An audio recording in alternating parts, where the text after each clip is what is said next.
What if I told you the greatest chains in your life are the ones you forged yourself? Every time you cling to someone who's already halfway out the door, every time you beg a dream that's collapsing to stay alive, every time you refuse to release what is already gone, you're not showing strength, you're proving weakness.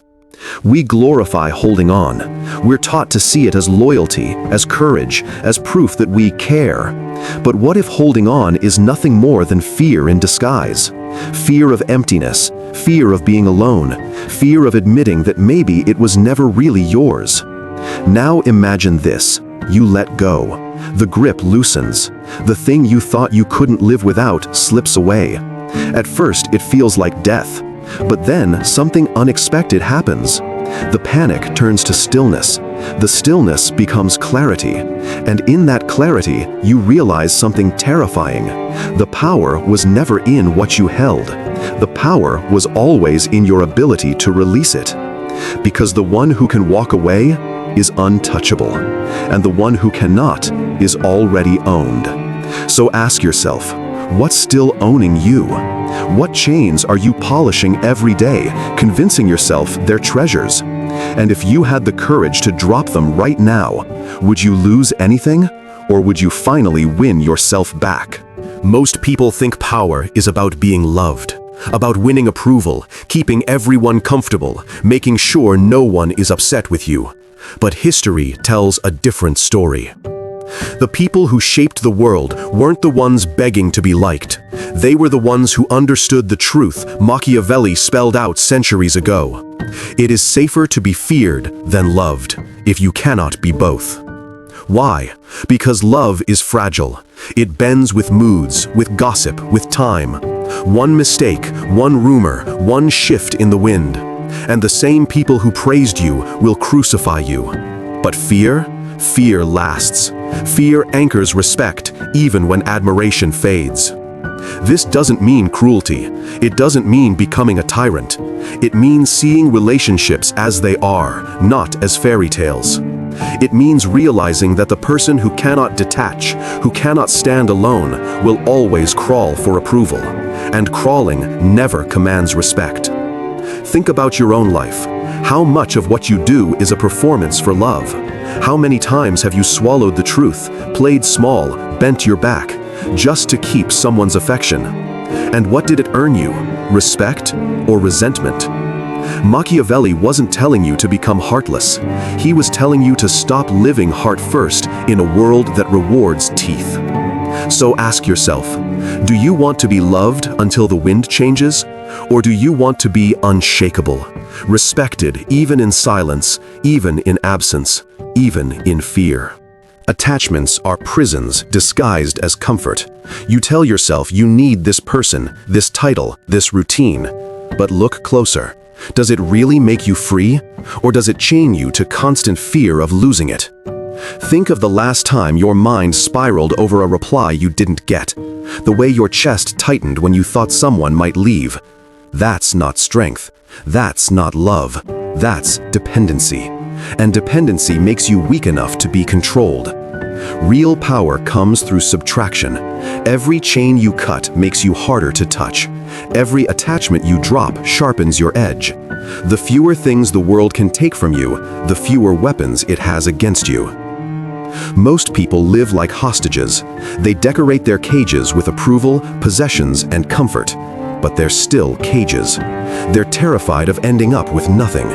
Yet nothing is the battlefield where power begins. Nothing strips you clean. Nothing makes you unbreakable. Cutting attachments isn't about not caring. It's about refusing to be owned. And when you stop being owned, you stop negotiating.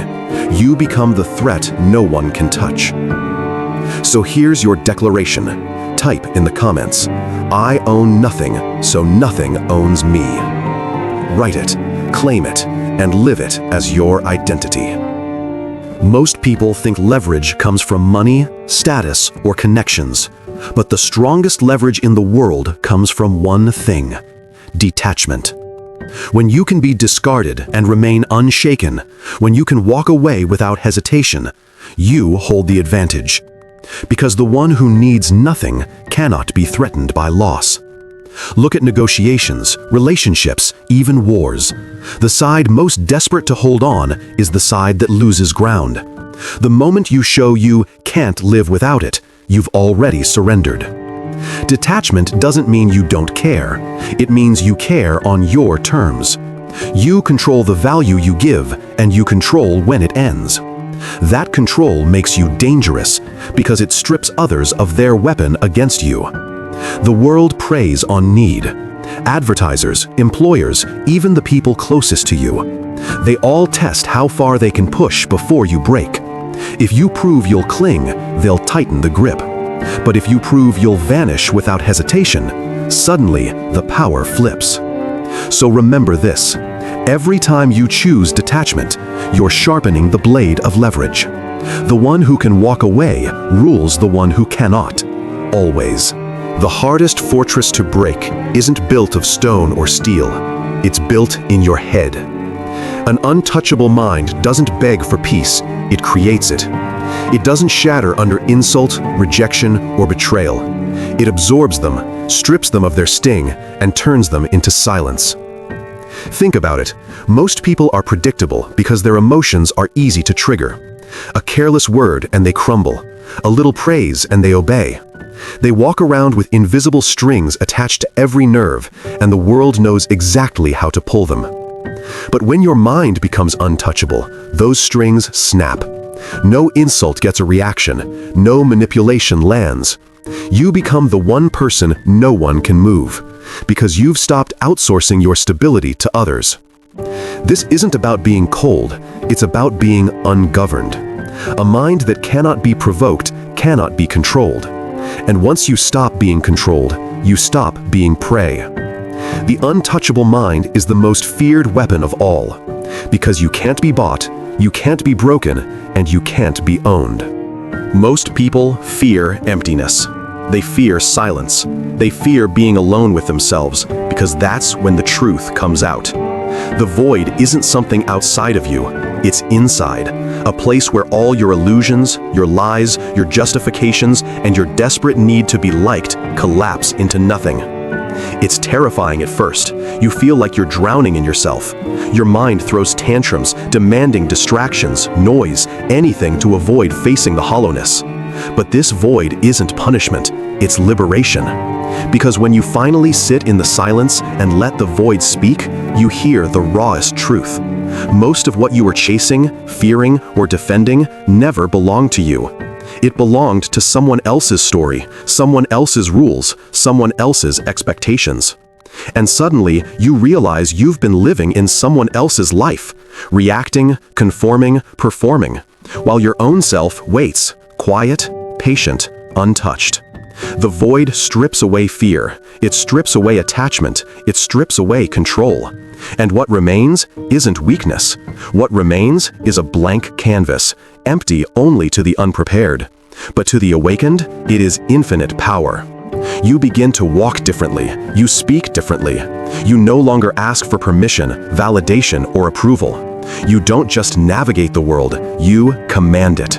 Few survive the void, fewer embrace it. But those who do, they see reality without filters. They touch the bone of life itself. And in that exposure, they become untouchable. This is where true mastery begins. Not in the noise, not in the accolades, but in the void.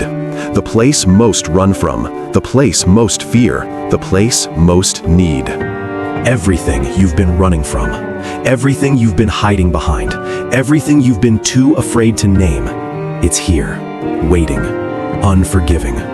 This is the mirror that shows you without filters. No illusions, no distractions, no excuses.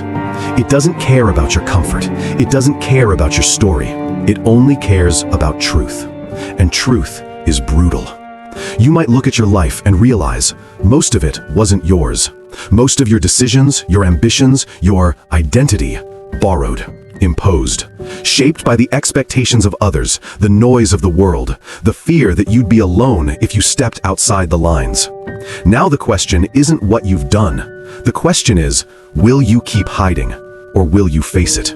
Will you confront the parts of yourself you've spent years running from? It hurts. It will hurt like fire crawling across your skin. Every lie you told yourself will flare up. Every compromise, every betrayal, every silent surrender will scream. And the world outside, it will try to drown you in its chaos while your own mind fights to break you. But here's the brutal truth. Suffering isn't something to escape. It's the hammer that shapes you. It's the forge that tempers you. And the fire that burns isn't punishment. It's the raw energy of life stripping you down to what matters. When you walk into the fire willingly, something unimaginable happens. You don't just survive, you transform. The illusions that once shackled you crumble. The noise that once dictated you falls silent. And you see, not what you wanted to see, but what you needed to see. At the edge of the abyss, at the heart of chaos, at the center of your own fear, you find one thing: yourself. Not the version shaped by others, not the version that fits comfortably into society's mold, but you, raw, untamed, untouchable. And now, it's time. Time to step fully into that truth. Time to burn away what doesn't belong. Time to claim the life that has always been waiting for you. The life that only you can live. So here's the challenge. If you're willing to feel this fire, to face this truth, to confront yourself with the same intensity the world confronts you, let the world see that you've begun, that you're no longer hiding, that you are ready. This is your crucible, your confrontation, your awakening.